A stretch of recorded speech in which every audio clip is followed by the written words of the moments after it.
Okay, having a look at some more probability distribution here, but looking at using a tree diagram to generate our table. So we've got our scenario. Kim selects 2 lollies at random from a jar containing 3 mints and 4 toffees.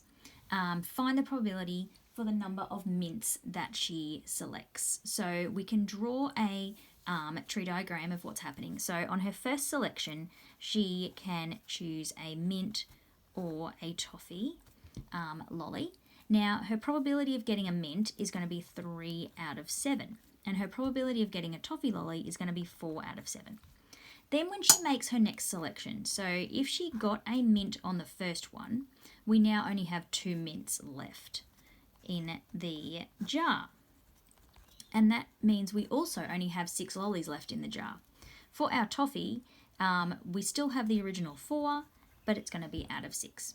If she chose a toffee on the first selection, when she chose her next one, she still had 4 mint lollies in the jar, but that's now out of 6. And sorry, I just read 3. That should be 3 out of 6. For her toffee, she had 4 to start with. She's taken 1, so that's 3 out of 6 for the toffee there. So because she took the toffee the first time, she still had the 3 mint left over out of 6 lollies, and her toffee, she took 1 away, so that's 3 out of 6 there.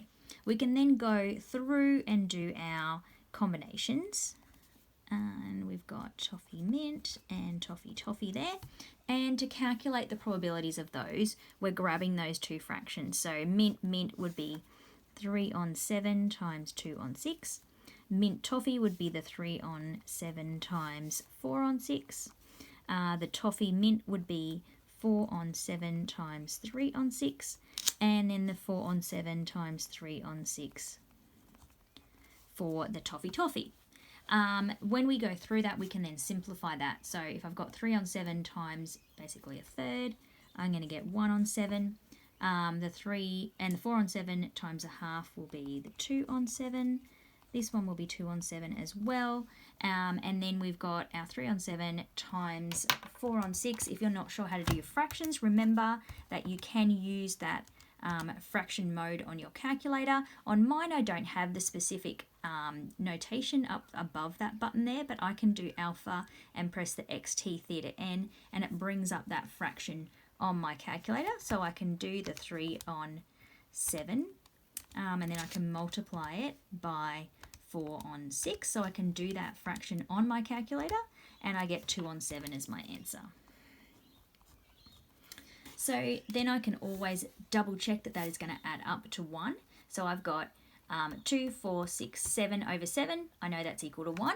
So I have calculated them correctly. I can then do my table for that, where I've got my number of mints. Now, my maximum number of mints that I can get if I'm selecting 2 lollies is going to be 2. So I either can get 0 mints, I can get 1, or I can get 2 mints there. And then I've got my probability that x is equal to x there, and I can go along. Now, the probability that I have 0 mints, I'm looking down this line, 2 mints, 1, 1, 0. So that's my 2 on 7.